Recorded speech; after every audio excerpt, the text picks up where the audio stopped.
नमस्कार। वक्त prime agenda का है, मैं हूं राजेश कुमार।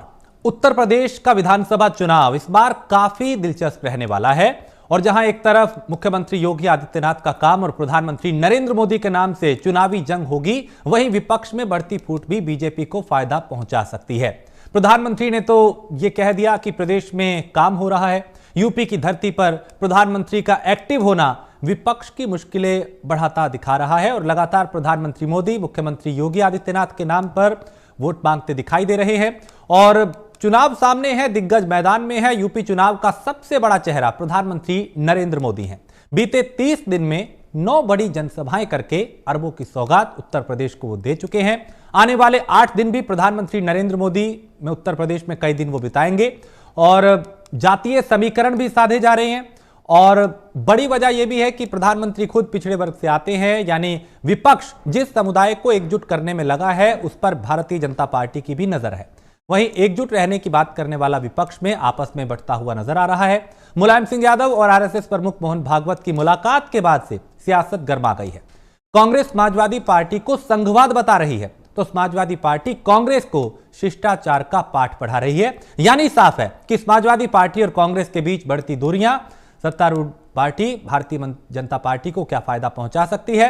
कुल मिलाके बड़ी बात यह है आज के जो प्राइम एजेंडा है कि एक तरफ तो प्रधानमंत्री नरेंद्र मोदी और मुख्यमंत्री योगी आदित्यनाथ हैं जो उनके नाम और काम पे वोट मांग रहे हैं, दूसरी तरफ विपक्ष है जो एकजुट होने का दावा तो करता है लेकिन उनमें भी अब बिखराव दिखाई दे रहा है, क्योंकि कांग्रेस ने समाजवादी पार्टी को कहा है कि उनके साथ से मतलब है संघवाद। तो ऐसा क्यों कहा गया और समाजवादी पार्टी अब पलटवार कर रही है, इसके क्या मायने हैं। भारतीय जनता पार्टी और समाजवादी पार्टी कांग्रेस चुनावी मैदान में है, कौन किस पे भारी है, तमाम ऐसे सवाल होंगे। समीक्षा हम करेंगे, जवाब लेंगे कि आखिर किस आधार पे इस तरह के बातें कही जा रही हैं कि कांग्रेस समाजवादी पार्टी चूंकि आमने सामने है और इसी को लेके यह कहा जा रहा है कांग्रेस की तरफ से कि समाजवादी पार्टी में संघवाद है। समाजवादी पार्टी अब यह कह रही है कि शिष्टाचार कांग्रेस भूल चुकी है। तो यूपी में प्रधानमंत्री का जोर है, अलग अलग वक्त पे उनके अलग अलग दौरे हैं। कानपुर आईआईटी के दीक्षांत समारोह में वो 28 दिसंबर को पहुंचेंगे और सुल्तानपुर में 341 किलोमीटर लंबे पूर्वांचल एक्सप्रेसवे का उद्घाटन करेंगे। तो बुंदेलखंड दौरे पे महोबा में अर्जुन बांध परियोजना का उद्घाटन उन्होंने 19 नवंबर को किया और झांसी में डिफेंस कॉरिडोर देश को सौंपा, झांसी के जरिए बुंदेलखंड को सौगात दी। तो क्या क्या अब तक वो कर चुके हैं और आने वाले वक्त में क्या क्या करने की तैयारी है, ये इस वक्त हम आपको ग्राफिक्स के जरिए दिखा रहे हैं। और इस वक्त पूरा चुनाव जो है वो प्रधानमंत्री नरेंद्र मोदी और मुख्यमंत्री योगी आदित्यनाथ पर केंद्रित हो चुका है, क्योंकि प्रधानमंत्री खुद चुनावी मैदान में है, सभाएं कर रहे हैं, सम्मेलन कर रहे हैं, संबोधित कर रहे हैं, समीक्षाएं कर रहे हैं, समीकरण बनाए जा रहे हैं, आध्यात्मिक, धार्मिक, राजनीतिक, जातीय समीकरण साधे जा रहे हैं और कोशिश ये, दावा ये कि पहले से ज्यादा सीटें लेकर आएंगे। उधर अखिलेश यादव कह रहे हैं कि 22 में बदलाव नहीं, ऐतिहासिक बदलाव होगा, ऐसा बहुमत आएगा कि इतिहास याद रखेगा। और अब ये कांग्रेस और समाजवादी पार्टी भी कुछ मुद्दों को लेकर आमने सामने है, क्योंकि कांग्रेस समाजवादी पार्टी में जो सीधी टक्कर है वो दिखाई दे रही है। तो विपक्ष को जहां एकजुट होकर सत्ता पक्ष से मुकाबला करना था, वहां पे वो आपस में जूझते हुए दिखाई दे रहे हैं। तो क्या इसका फायदा भी बीजेपी को होगा?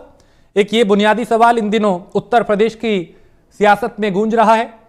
तो प्रधानमंत्री कब कब उत्तर प्रदेश में आए और अभी आने वाले वक्त में क्या क्या उनके कार्यक्रम हैं, ये इस वक्त आप अपने टेलीविजन स्क्रीन पर देख रहे हैं। आपसे कुछ देर में एक वरिष्ठ पैनल हमारे साथ होगा जिसमें राजनीतिक पार्टियों के प्रवक्ता भी होंगे और राजनीतिक विश्लेषक भी होंगे, जिनसे हम समझेंगे कि इन बयानबाजियों के क्या मायने हैं। मुख्यमंत्री और प्रधानमंत्री एक तरफ, तो फिर विपक्ष में जो घमासान है वो क्यों मचा हुआ है और जिस तरीके से अब प्रधानमंत्री पे पूरा फोकस है, वो खुद यहां पे फ्रंट फुट पे आके दिखाई दे रहे हैं, उसके क्या मायने हैं। क्योंकि चेहरा तो योगी आदित्यनाथ का है लेकिन उनसे ज्यादा सक्रिय इस वक्त उत्तर प्रदेश की राजनीति में प्रधानमंत्री नरेंद्र मोदी दिखाई दे रहे हैं। इसके क्या मायने हैं, इसे भी हम समझेंगे।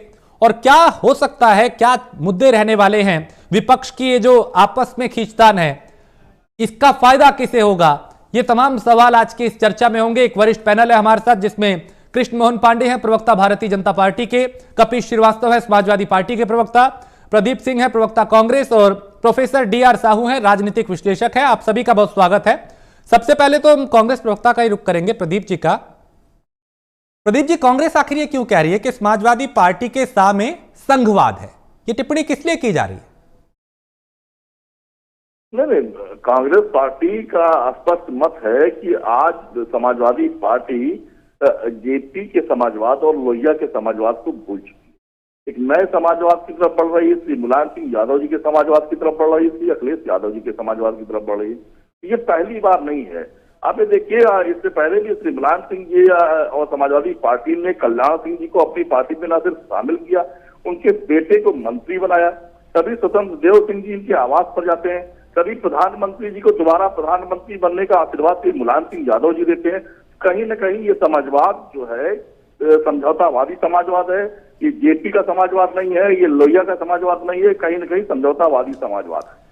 लेकिन प्रदीप जी, क्या किसी कार्यक्रम में अगर कोई दो बड़े नेता मिलते हैं तो क्या उसको इस तरीके की टिप्पणी की जाएगी? क्योंकि आप लोग सदन में हम देखते हैं, चाहे अलग अलग दलों के सांसद हो, विधायक हो, वहां पे जब किसी मुद्दे पे बहस होगी तो अलग रुख होगा, लेकिन उसी के बाद पर्दे के पीछे हमने एक थाली में भी उन्हें खाते हुए देखा। तो जब अगर मुलायम सिंह यादव और मोहन भागवत मिल रहे हैं तो क्या इस तरह की टिप्पणी उचित रहेगी इस वक्त में? निश्चित तौर पर ये तस्वीर पर कोई रिएक्शन कांग्रेस पार्टी का नहीं है, लेकिन हम ये कहते हैं कि भारतीय जनता पार्टी के योद्धाओं ने अपने अपने ट्विटर हैंडल से, अपने अपने आईडी से जब ये ट्वीट किया और इसे वायरल किया, तो कहीं न कहीं ये निश्चित हो जाता है कि और भारतीय जनता पार्टी के लोग ये बताना चाहते हैं कि श्री मुलायम सिंह यादव जी और मोहन भागवत जी एक साथ मिलकर इन्होंने कुछ बैठ के बातचीत की। हाँ। और ये क्यों हो रहा है? ये इसलिए हो रहा है कि 2 दिन पहले भारतीय जनता पार्टी के गठबंधन के साथी ईडी, इनकम टैक्स और सीबीआई उत्तर प्रदेश का रुख करते हैं। 2 दिन बाद मोहन भागवत जी से श्री मुलायम सिंह यादव जी की मुलाकात होती है। अब ये निश्चित तौर पर हमारा विश्वास है कि अब इनका रुख पंजाब की तरफ चला जाएगा, क्योंकि जहां जहां चुनाव होते हैं भारतीय जनता पार्टी के ये गठबंधन के साथी वहां पहले जो चुनाव के ठीक पहले अपनी तस्वीर दर्ज करते हैं और भारतीय जनता पार्टी को लाभ पहुंचाने का पूरा प्रयास करते हैं। ठीक है, आज फिर हम ये कह रहे हैं, हमारा आरोप कतई नहीं है और इस तस्वीर पर हम कोई चर्चा भी नहीं चाहते। हम ये कहना चाहते हैं, हम साफ और स्पष्ट कहना चाहते हैं कि आप ये पहली बार नहीं है श्री मुलायम सिंह यादव जी और भारतीय जनता समाजवादी पार्टी और भारतीय जनता पार्टी ने मिलकर एक साथ सरकारें चलाई हैं। अगर सरकारें चलाई हैं तो आज इन मुद्दों पर एक चर्चा कर रहे हैं, तो निश्चित तौर पर आगे भी ये एक समझौतावादी समाजवाद आपको दिखाई पड़ेगा और संघ से हाथ मिलाता हुआ समाजवाद आपको दिखाई पड़ेगा। ठीक है। क्यों नहीं आजम खान जी आज जब इतने दिनों से जेल में है? हाँ। इसलिए जेल में है कि समाजवादी के प्रखर नेता थे, समाजवादियों के प्रखर आवाज थे और भारतीय जनता पार्टी और संघ से दो हाथ करते थे। समाजवादी पार्टी का एक भी योद्धा और उनके नेता श्री आजम खान जी के पक्ष में एक भी बयान इनका आता हो तो बता दीजिए। ठीक है। सड़कों पर और एक कमजोर समाजवाद, कपिल श्रीवास्तव, मैं इस पर आपकी प्रतिक्रिया चाहता हूं, क्योंकि चुनावी मौसम में एक तरफ प्रधानमंत्री हैं, मुख्यमंत्री योगी आदित्यनाथ हैं, आप कह रहे हैं कि हमारी टक्कर बीजेपी से है, लेकिन इस बीच जब इस तरह की टिप्पणियां आती हैं, बयान आते हैं, कांग्रेस जो आपको कह रही है कि आपके सामने ही संघवाद है, आप क्या कहेंगे इस पे? देखिए, कांग्रेस जो है वो खुद में बहुत ज्यादा कंफ्यूज है और इसलिए कंफ्यूज है कि आज उनको जो समाजवाद में संघवाद दिखाई दे रहा है, ये 2017 में कहां चला गया? इनसे पूछिए प्रदीप जी, 2017 में क्या मुलायम सिंह जी नहीं थे? क्या अखिलेश यादव जी नहीं थे? इनसे पूछिए कि वो संघवाद इनको उस समय क्यों नहीं दिख रहा था, जब आप हाथ मिला रहे थे, जब आपको लाभ उठाना था और लाभ ही के दम पर आप कटे भी थे। मुझे आप बता दें, क्या आपने उस समय संघवाद नहीं देखा था? तो इनके अंदर तो ऐसा ये पेड़ है, ऐसी दरख्त है जिसके जड़ में इतनी भी मिट्टी नहीं है जो उत्तर प्रदेश में उखड़ जाए तो उसकी जड़ की मिट्टी से कोई लुई पोत भी सके। तो वो है कांग्रेस। पहले ये खड़े तो हो जाए, लड़ाई तो बाद में ना लड़ेंगे। इनके अंदर जो बौखलाहट है, जो कावलापन है, जो विचारधारा की लड़ाई ये दिखा रहे हैं, ये बताने ना कि 2017 में कौन से बात को देख करके ये साथ में है, तो ये बताने लायक है। ये स्वार्थी राजनीति करने वाले लोग हैं। जब इनकी नेता आपातकाल लेकर के आते हैं तब लोहिया और जयप्रकाश नारायण संपूर्ण क्रांति लेकर आते हैं। और कांग्रेसवाद को ही तो समाहित किया है भारतीय जनता पार्टी। आज कांग्रेस के पदचिन्हों पर चलने का काम भारतीय जनता पार्टी कर रही है। दोनों एक दूसरे के प्रतिमूर्ति है, क्योंकि सीधी जो आईडी, सीबीआई और ईडी की ये बात कर रहे हैं, कांग्रेस ने क्या इस्तेमाल नहीं किया था? इन्होंने तो हमारे खिलाफ इस्तेमाल किया और क्या निकाल लिया निष्कर्ष में? क्या मिल गया? एक चार्जशीट तक नहीं लगा सके, वापस लेना पड़ा सीबीआई को। तो पहले आत्मावलोकन करें, आत्मचिंतन करें, आत्ममंथन करें, क्योंकि जब कांग्रेस किसान का वही बिल लाना चाहती है जिसको हम लोग रोक देते हैं, तो भारतीय जनता पार्टी उसी बिल को लेकर के आती है और पास कराती है, और फिर कांग्रेस जो है जो विरोध करती है। तो कांग्रेस किसान आप पे विरोध कर रही थी किसान बिल का, जब आप सैन लेकर के आ रहे थे। ठीक, तो ये तो खुद ही बेबारू तलवार पे चल रहे हैं। हाँ। और ये बौखलाए हुए हैं। ठीक है, क्योंकि उत्तर प्रदेश की जनता पिछले 35 वर्षों से इन पर विश्वास करने के प्रदीप जी सुना आपने जो आपको जवाब यहाँ पे कपीश जी ने दिया। मैं चाहता हूं आप छोटी सी टिप्पणी इस पे करें, फिर हम आगे बढ़ेंगे। हमारे साथ कृष्ण मोहन जी भी हैं और प्रोफेसर डी आर साहू भी हैं। लेकिन आपको उन्होंने याद दिलाया कि जब आप 7 चुनाव लड़ते हैं तब आपको याद नहीं आता संघवाद, और आज संघवाद याद आ रहा है। नहीं, संघवाद फिर हमने कहा कि अभी कपिल जी ने आपके सामने स्पष्ट कहा कि इस देश में 77 के बाद गैर कांग्रेसवाद के रूप में, चाहे वो संघ हो, भारतीय जनता पार्टी हो, समाजवादी हो, एक मंच पर आए। यही तो हम कहना चाहते हैं, यही हम कहना चाहते हैं। पूरे देश में इस विचारधारा के सामने, इस अहंकारी सरकार के सामने, उत्तर प्रदेश के अंदर राजनीतिक दल लड़ रहा है, आवाज बुलंद कर रहा है, इस देश के अंतिम नागरिक हमारी नेता हमारे प्रदेश आप इस पर जवाब दीजिए। 2017 में जब आपने हमारे साथ गठबंधन किया था, उसमें आपको समाजवादी दर्शन के अंदर क्या संघवाद दिख रहा था कि नहीं दिख रहा था? आप बिहारी तलवार से मत चले, आप जंगली नीतियों का प्रचार कर रहे हैं, आप जंगली नीतियों का प्रचार कर रहे हैं, और ये परिलक्षित हो रहा है। इसीलिए 35 साल से आप इस सत्ता से दूर बैठे हुए हैं और उत्तर प्रदेश की जनता आपको आप पर विश्वास नहीं कर पा रही है। इसलिए आपके नेता अमूल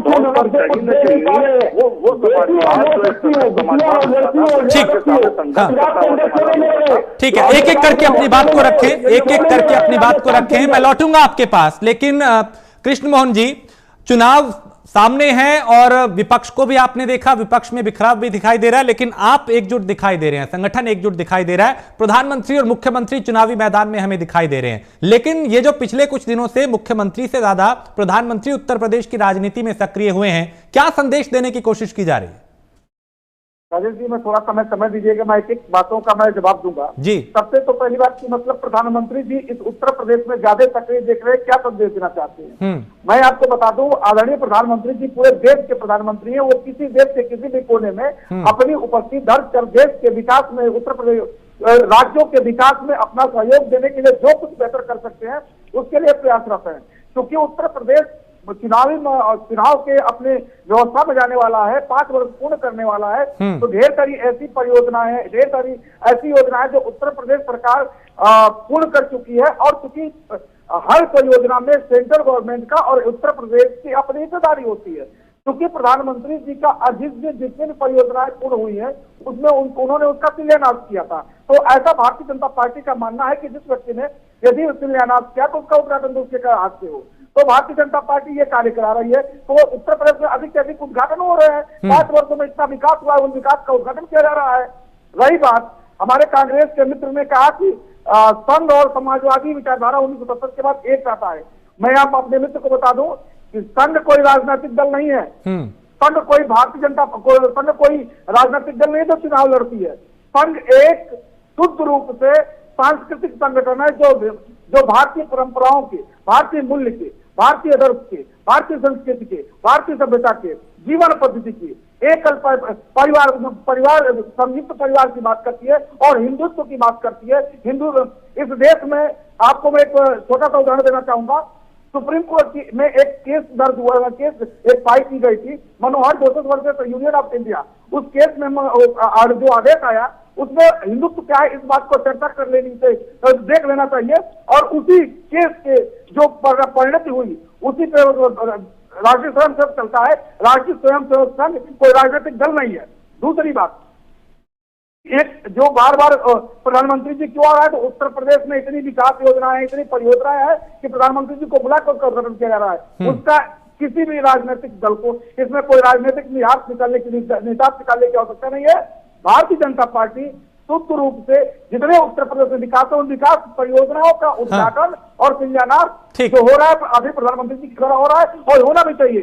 देश के मुखिया का, देश के मुखिया के हाथ से यदि कोई बड़ा कार्य होता है तो सिर्फ ये प्रदेश के लिए नहीं, ये देश के लिए भी सम्मान का विषय है कि छोटे छोटे जगहों पर भी देश का प्रधानमंत्री जाता है, वहां के जनता का अभिवादन स्वीकार करता है।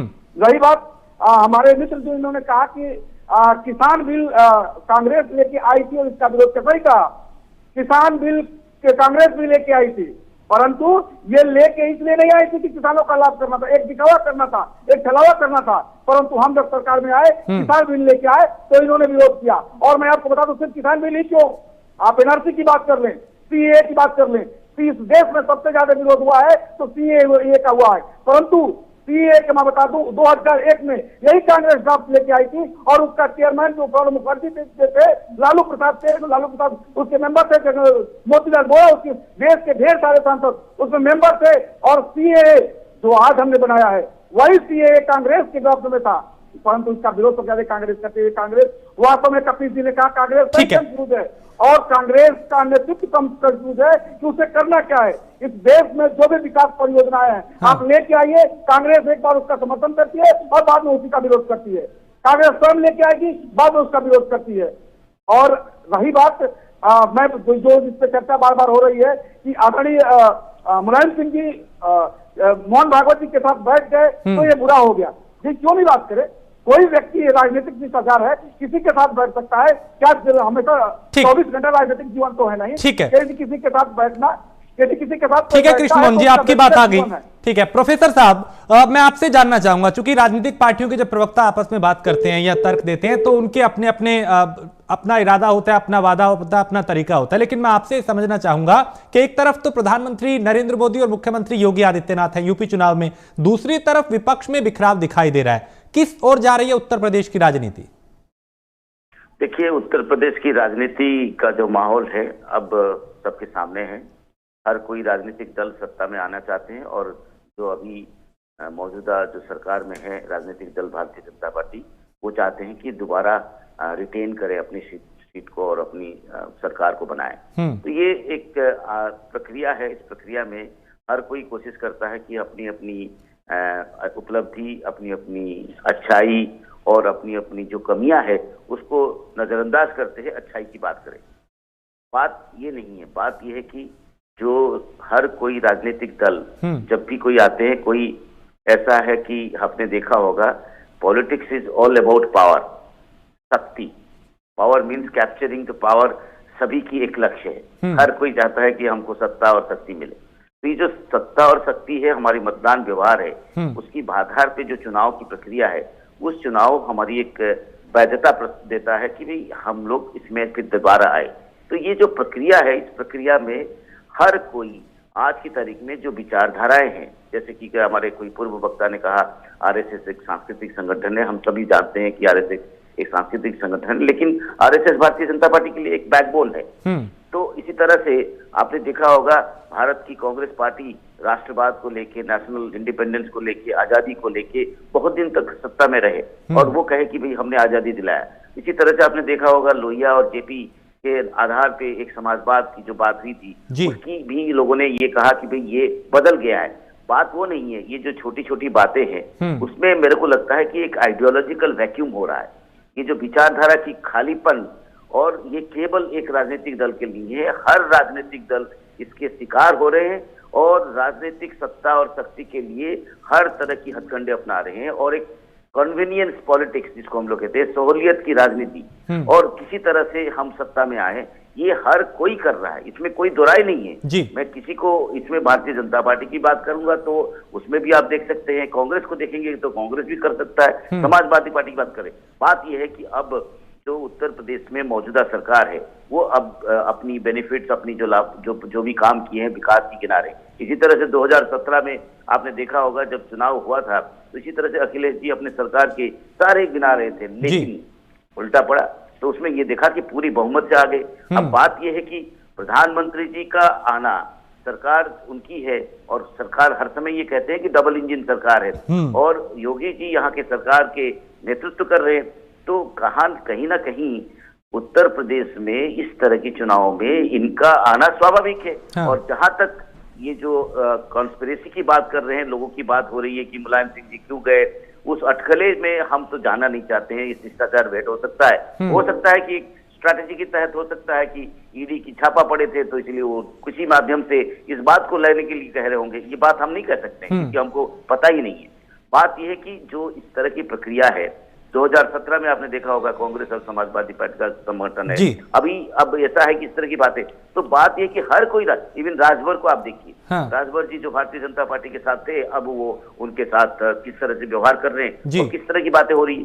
तो ये जो कन्वीनियंट पॉलिटिक्स है, सहूलियत की राजनीति है और इंटरेस्ट बेस्ड अलायंस है, ये जो इंटरेस्ट के आधार पे जो एक गठबंधन हो रहा है, इसमें सत्ता और शक्ति को हासिल करने के लिए जो विचारधारा है, उस विचारधारा से चाहे वो समाजवाद की बात करें, चाहे वो कांग्रेस की बात करें, चाहे वो भारतीय जनता पार्टी की भी यदि हम देखें, सत्ता और राजनीति शक्ति को हासिल करने के लिए जो अपनी अपनी तरीके से स्ट्रैटेजी अपनाते हैं, हर किसी का 19-20 में आप देखेंगे एक तरह से एक ही प्रकार की है, जो कि एक मेनस्ट्रीम पॉलिटिकल पार्टीज की जो मुख्य धारा की राजनीतिक दल है, वो सारे इस तरह से कर रहे हैं कि शक्ति हासिल करना महत्वपूर्ण। बिल्कुल, यानी हर कोई कोशिश यही में है कि किस तरीके से सत्ता में आया जाए। चलिए यहाँ पे एक छोटे से ब्रेक के लिए रुकेंगे, चर्चा लगातार जारी है और अभी कई सवाल हैं जिनके जवाब लेना बाकी है। आप लोग सब बने रहिए हमारे साथ, एक छोटे से ब्रेक के लिए रुकेंगे, जल्द हाजिर होंगे।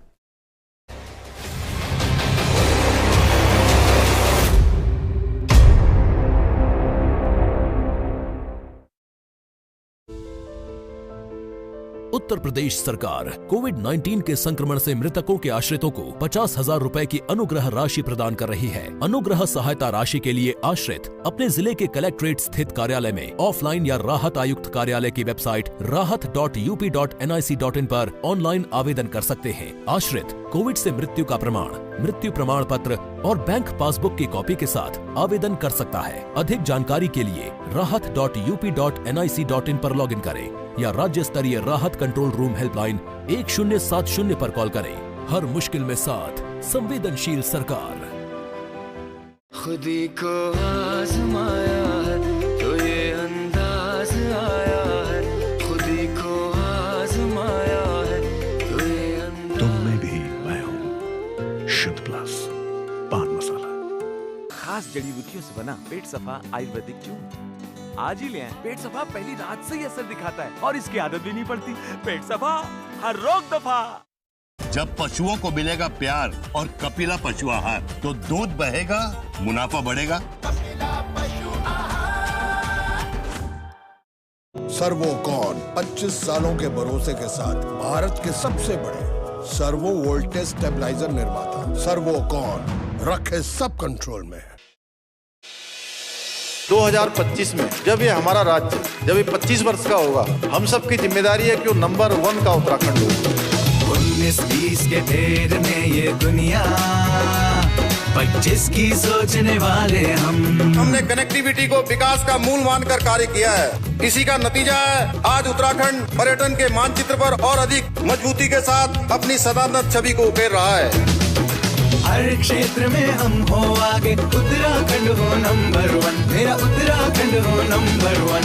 18,000 करोड़ से भी अधिक की विकास योजनाओं का लोकार्पण व शिलान्यास किया जा रहा है, जिसमें दिल्ली देहरादून एक्सप्रेस वे भी शामिल है। इस एक्सप्रेस वे के बनने से दिल्ली से देहरादून की दूरी मात्र 2 घंटे में पूरी की जाएगी। कुछ वर्ष पूर्व ऐसा सोचना भी अकल्पनीय सा लगता था। मौसम से बदलाव है देखे, बीते कल ने आज देखे, पगडंडी में सड़क है देखी, नदियों ने पुल बनते देखे। हर दिन होता सुंदरता समृद्धि का संगम, हर क्षेत्र में हम हो आगे,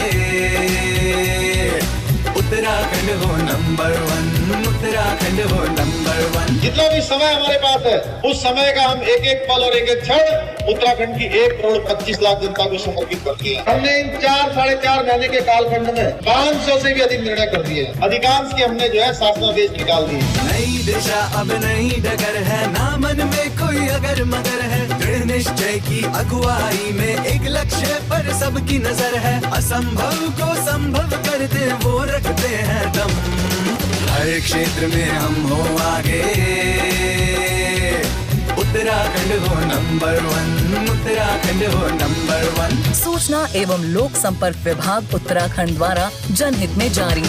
प्रगति की ओर उत्तराखंड।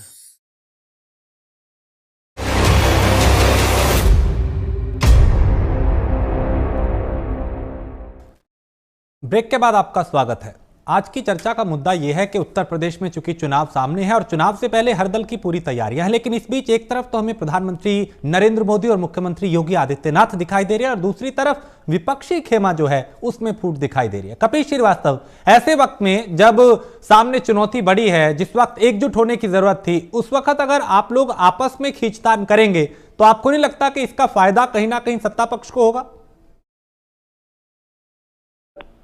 समाजवादी पार्टी ने 4 बार सत्ता बनाई उत्तर प्रदेश के अंदर, और आपने देखा होगा कि उस समय जब हमने सत्ता बनाई तो भी कांग्रेस अलग लड़ रही थी, भाजपा अलग लड़ रही थी, बीएसपी अलग लड़ रही थी, तो उसमें कोई नई बात नहीं।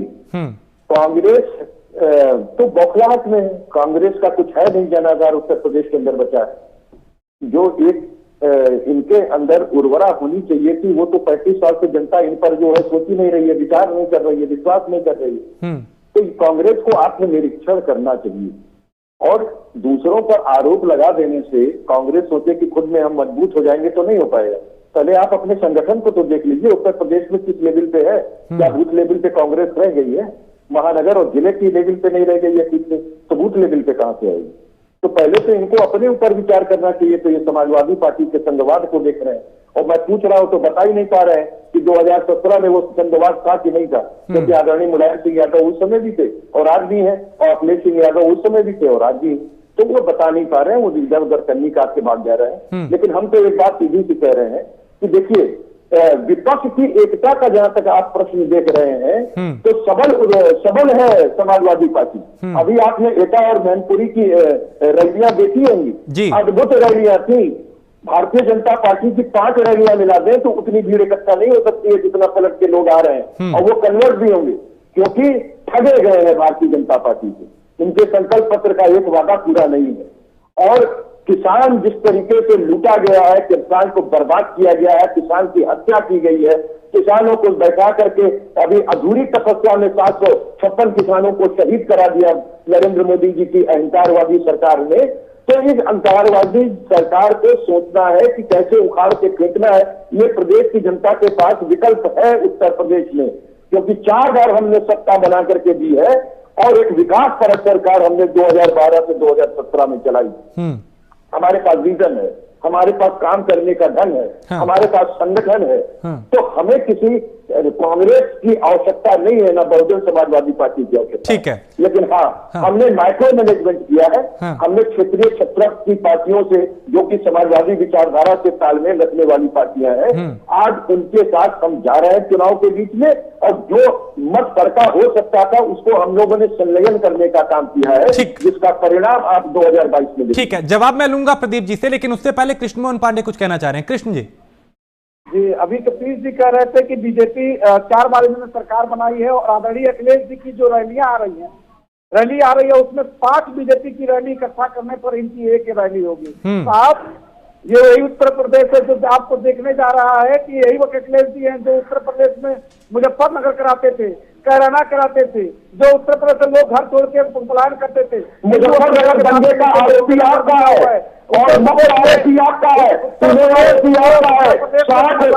जो है हत्याएं कर रही है और आप उसमें बता रहे हैं, आप बोल रहे हैं सिंह की कैसे आपने हत्या कराई थी, आप बोल गए कि आप उसको बंदा बंदूक कर रहे थे, आप बोल गए कि आपने पुलिस से आपने मारने का हत्या लगा दिया है, आप बोल गए कि किस तरीके से है वो आपने जनवरी की हत्या कराई और मणिलाल पाटीदार को जाते थे, आज भी वो संघर्ष करता रहा है। योगी सरकार ने पूरी पहल रखी है, संघर्ष जैसा अपराधी और बलात्कारी आपको पार्टी का तब तक भरा रहा है जैसा बलात्कारी जिसने बलात्कार किया उससे आपने FIR नहीं किया, जैसे चिन्मय गृहमंत्री का और उसने जो है कराई जो हमारे संत ने मुकदमा उठाने की कोशिश की और बहन बेटी जेल में है और वो आराम कर रहा है। तो ये आपको देखना पड़ेगा कि भारतीय जनता पार्टी अपराधियों के मुख्यमंत्री को हत्या करा रहे थे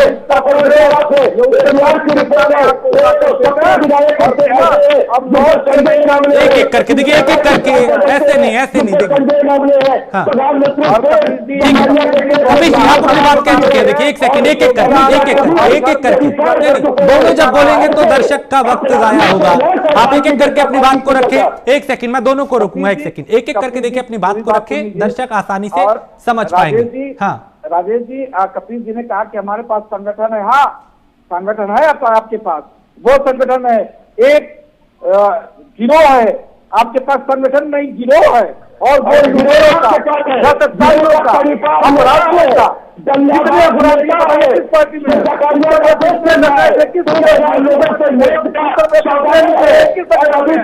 और आपने कहा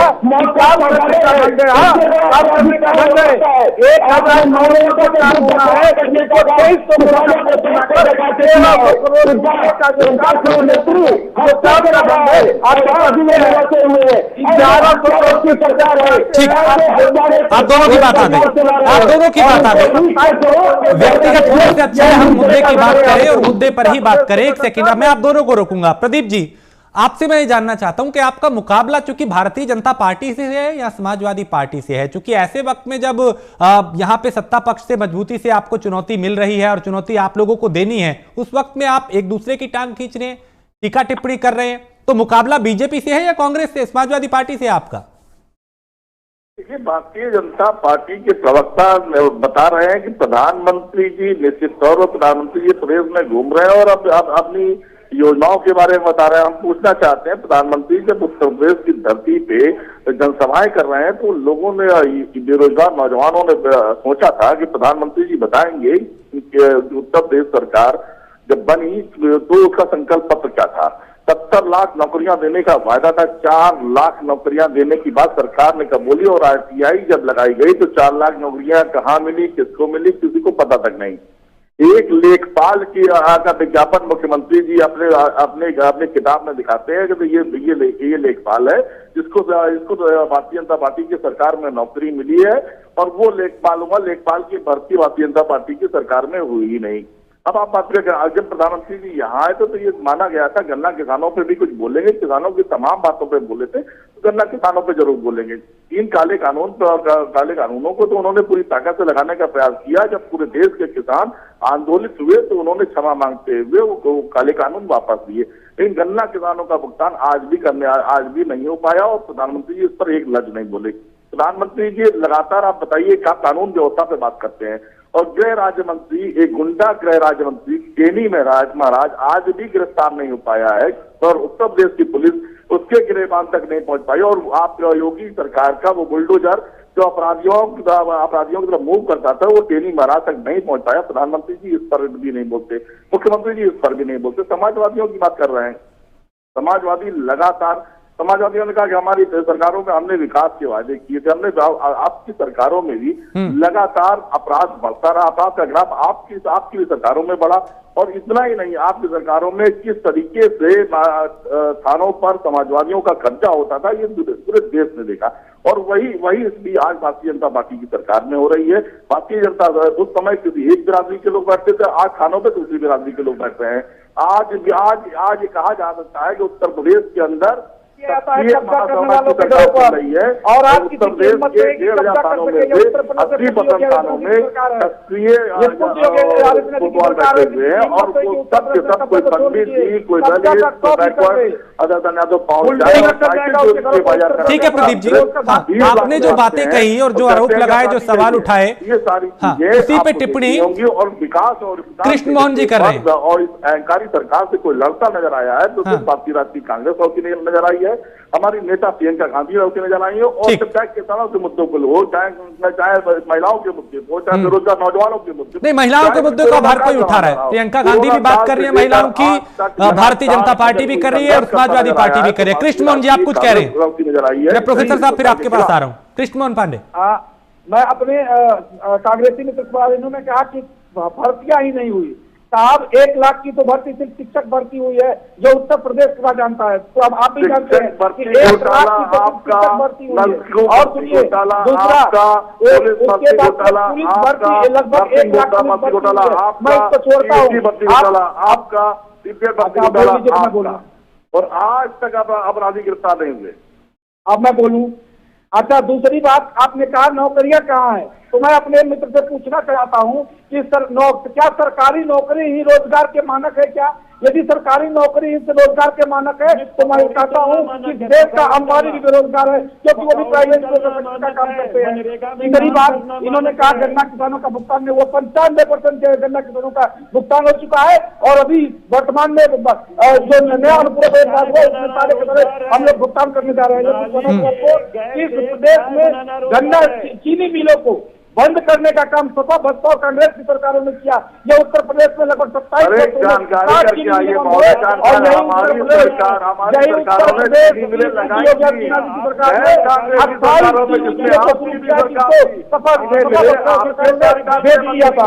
और इन्होंने कहा आपने किया है, सुनने का भी क्षमता रखिए, सुनने का भी क्षमता रखिए।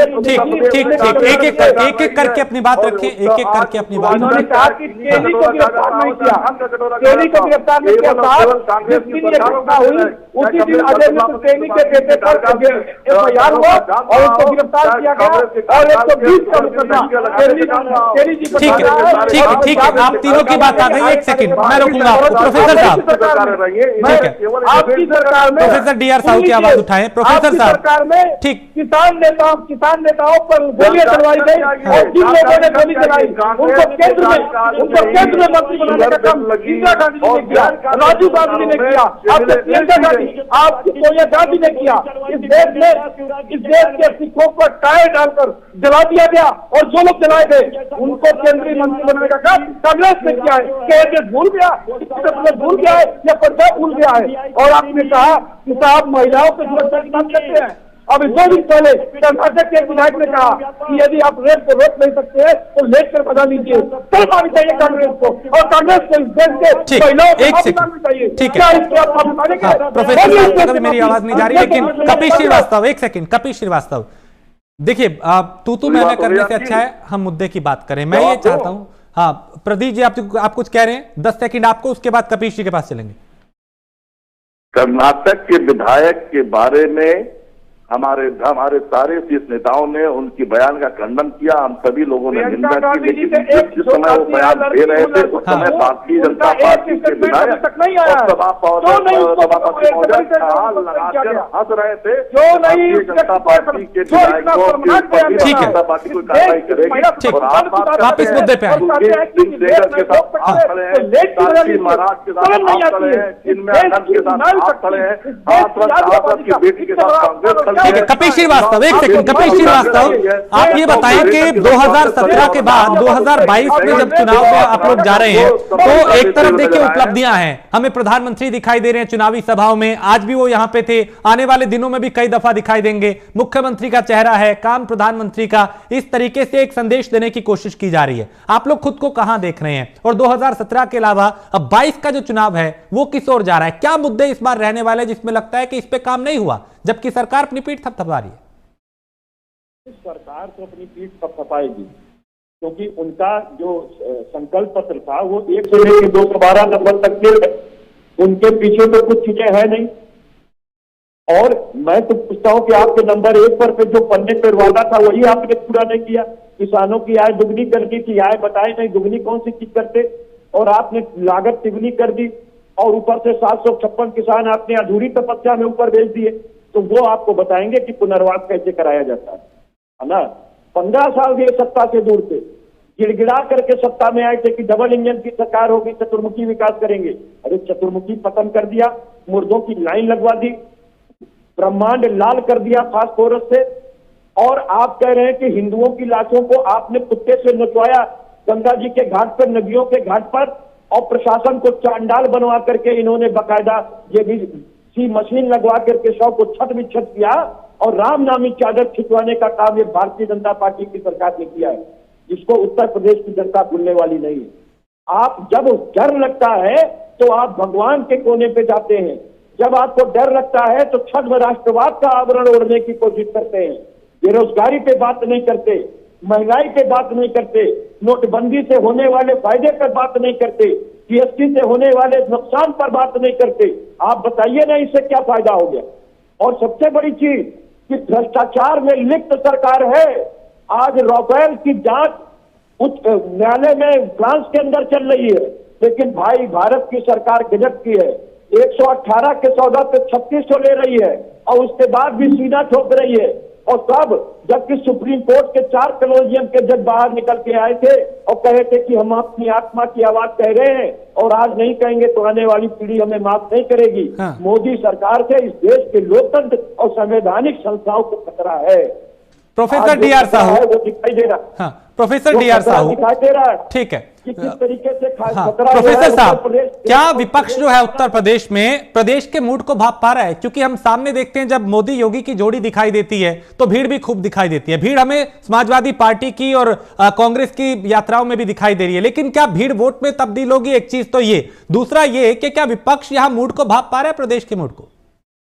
देखिए, मैं आपको बता दूं, चुनाव की जो अभी तैयारी है सारे राजनीतिक दलों का, पहला तो चीज है कि अभी घोषणा पत्र आना बाकी है, और उस घोषणा पत्र हमारे लिए एक जागरूक नागरिकों के लिए एक दस्तावेज होता है, जिस दस्तावेज से हम लोग इसको एक आकलन करेंगे कि क्या फिर उनकी इस्ताहार है, क्या करना चाहते हैं, कैसे क्या करना चाहते हैं।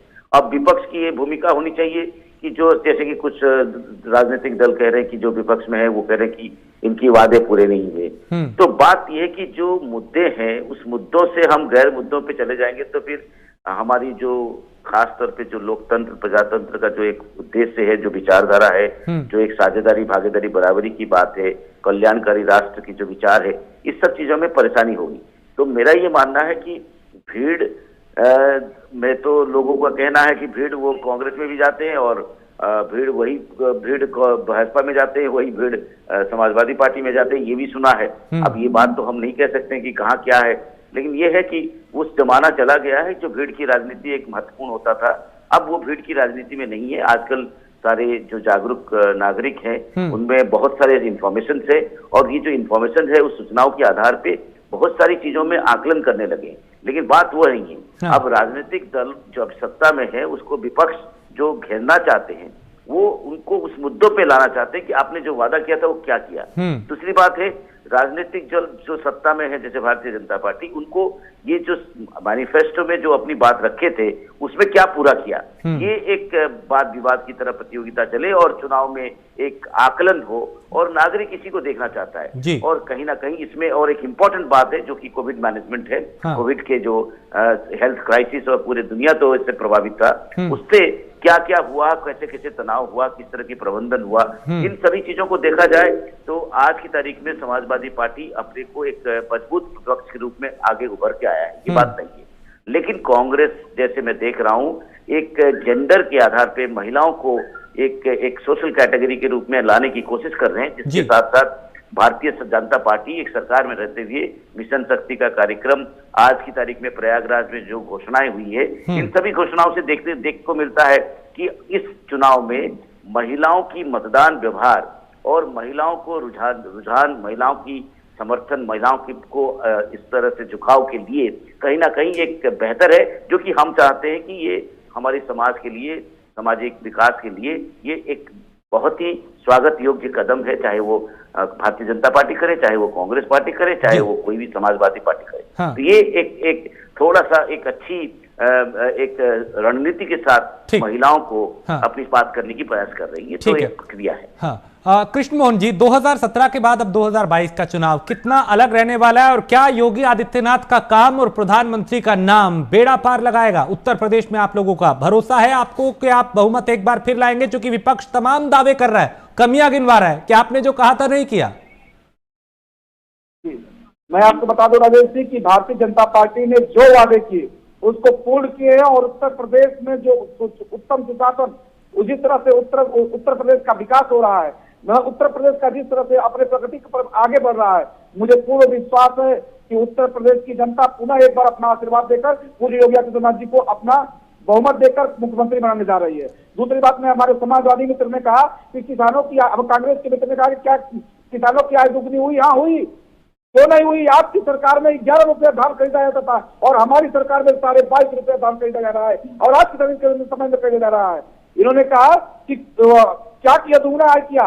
साहब, दुनिया की सबसे बड़ी परियोजना किसान सम्मान निधि, जो किसानों को 14,000 रुपये महीने देने का काम सालाना पहली बार भारतीय जनता पार्टी कर रही है, और उत्तर प्रदेश सरकार 6,000 रुपया अलग से किसान सम्मान निधि देने जा रही है। इनको कह रहे हैं कि भगवान से डर लगता है। इन्होंने कहा कि जब ये डरते हैं तो भगवान के शरण में जाते हैं। यदि भगवान की शरण में जाना डर लगता है तो मैं रोज भगवान की शरण में जाऊंगा। हम अयोध्या हम गए थे, अयोध्या जाते रहे हैं, अयोध्या हमारा संकल्प रहा है, मथुरा भी हमारा संकल्प रहा है, काशी हमारा संकल्प रहा है, और यदि उस काशी विश्वनाथ का जो कॉरिडोर का विकास कराना, भगवान का मंदिर बनवाना, यदि मथुरा का मंदिर बनवाना, यदि ये घर का शोषक है, तो ऐसे घर में हम रोक दिएंगे कि अपने देश का सांस्कृतिक धार्मिक विकास हम भारतीय जनता पार्टी कराती रहेगी और उसकी प्रतिबद्धता है। इन्होंने कहा कि 4 कोरोलॉजियन के जज बाहर आए। साहब, ये वही लोग थे जो वो बाहर भी आए, फिर भी देश के प्रधानमंत्री ने उनका स्वागत किया, उनकी बातों को सुना। भारतीय जनता पार्टी भारतीय लोकतंत्र में, भारतीय संविधान में विश्वास करती है। भारतीय संविधान को तोड़ने का भारतीय संविधान के प्रस्तावना को कभी प्रयास नहीं करती है, क्योंकि कांग्रेस देश में 468 पार्टी ऐसे लोग हैं जो भारतीय संविधान की प्रस्तावना को पुलिस की देश में आपात प्रदेश के 10 राज्य मिला दे तो इतनी नहीं हुई, तोड़ने का प्रयास करते हैं। भारत में 10 राज्य मिला दे तो उत्तर प्रदेश के बराबर कोविड का प्रबंधन सुन लीजिए, ये आपको नहीं केस है जिसमें कोविड के समय में चाइना से मंगवाते थे, और आज वही 28 करोड़ रुपए आपके ऊपर मानवाधिकार आयोग ने लगाने का काम जब कोरोना के समय में, कोरोना काल, कोरोना टैबलेट दुनिया में नहीं बना दिया, कोरोना की टैबलेट दुनिया में नहीं थी, उस समय कराई है आदित्यनाथ जी, और जेल के अंदर आप हत्याएं करा रहे हैं मोदी जी को बचाने के लिए का प्रयास है कि हमने कोविड का इंजेक्शन दे रहे हैं, बल्कि पूरे देश 120 करोड़ लोग हैं हमने फ्री में इंजेक्शन है, और यही नहीं दुनिया। ठीक, एक मिनट प्रदीप जी, मानवता को, भारतीय दुनिया को बता। ठीक है कृष्ण भाई, आपकी बात पहुंच गई।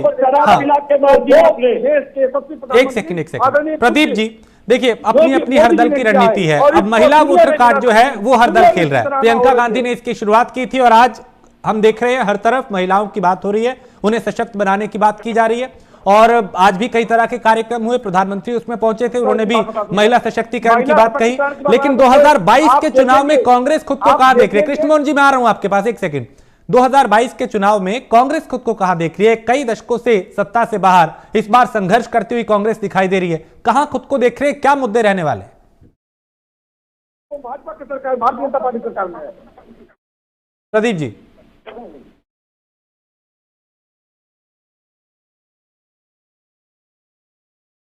प्रदीप जी, आपकी आवाज नहीं पहुंच। हाँ, इन 4.5 सालों में अगर किसी भी राजनीतिक दल ने इस अहंकारी सरकार के खिलाफ विपक्ष की भूमिका अदा की है तो भारतीय राष्ट्रीय कांग्रेस ने की है, हमारी नेता प्रियंका गांधी और प्रदेश अध्यक्ष अजय कुमार जी लल्लू ने की है। कोरोना काल में जब हजारों के हजारों उत्तर प्रदेश के प्रवासी भारतीय उत्तर प्रदेश आ रहे थे तो उन्हें उनके हाल पर भारतीय जनता पार्टी की सरकारों ने छोड़ा था। और अगर कोई राजनीतिक दल, कोई साथी उनके साथ खड़ा नजर आ रहा था तो भारतीय राष्ट्रीय कांग्रेस नजर आ रही थी। और उनके लिए जब हम बसों की व्यवस्था करा रहे थे तो ये अहंकारी सरकार के मुखिया हमारे प्रदेश अध्यक्ष श्री अजय कुमार जी लल्लू को 3 महीने तक जेल में इन्होंने बैठाए रखा, लेकिन हमारी बसें जाने नहीं दी। जब ये बात करते हैं महिला सुरक्षा की, हम बार बार कहते हैं कि आज आप चाहे हाथरस का मामला रहा हो, चाहे उन्नाव का मामला रहा हो, चाहे साक्षी महाराज का मामला रहा हो और चाहे चिन्मानंद का मामला हो, हर जगह इन अपराधियों को संरक्षण देते हुए अगर कोई सरकार नजर आई, कोई व्यक्ति नजर आया, कोई दल नजर आया तो भारतीय जनता पार्टी और उसकी सरकार नजर आई।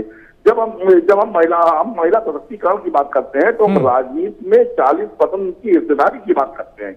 जब हम महिला सशक्तिकरण की बात करते हैं तो छात्राओं को स्मार्टफोन और स्कूटी देने की बात करते हैं। और क्यों करते हैं कि अगर वो स्मार्टफोन और स्कूटी उनके पास होगी तो वो सशक्त भी होंगे और सुरक्षित भी होंगे। लेकिन ये बात भारतीय जनता पार्टी को नहीं पड़ती कि उनके पेट में फल पड़ने लगता है। जब हम महिलाओं को के सशक्तिकरण में 3 गैस सिलेंडर मुफ्त देने की बात करते हैं तो चूंकि उन्होंने उधार में गैस सिलेंडर देश के नागरिकों को दिया था इसलिए इनके पेट में बल पड़ने लगता है। जब हम महिलाओं के पथ यात्रा फ्री करने की बात करते हैं तो इनके पेट में बल पड़ने लगता है। जब सरकारी पदों में आरक्षण के प्रावधानों के अनुसार 40% महिलाओं को की नियुक्ति की हम बात करते हैं तो इनके पेट में बल पड़ने लगता है। जब 1000 प्रतिमाह विधवा पेंशन की बात करते हैं तो इनके पेट में बल पड़ने लगता है। क्योंकि ये आज संघ की का प्रारंभ ही आज तक बता दीजिए भारतीय जनता पार्टी या संघ में क्या कोई राष्ट्रीय अध्यक्ष महिला? ठीक है, वक्त मेरे पास कम है। आखिरी टिप्पणी कृष्णमोहन जी 10 सेकंड आपको, चूंकि उन्होंने कई बातों का जिक्र किया, कई आरोप आप पे लगाए और कई दावे किए। बहुत वक्त कम है मेरे पास। आयरन लेडी इंदिरा गांधी, ठीक है सर, आपकी बात आ गई। कृष्णमोहन जी महिला दिया, हमने प्रदेश की प्रथम महिला मुख्यमंत्री। जी प्रदीप जी, आ गई आपकी बात। आपने क्या क्या किया, क्या क्या वायदे किए, वो सब दर्शक सुन चुके हैं। आखिरी कमेंट में कृष्ण जी आपका लेना चाहता हूँ, वक्त मेरे पास बहुत कम है।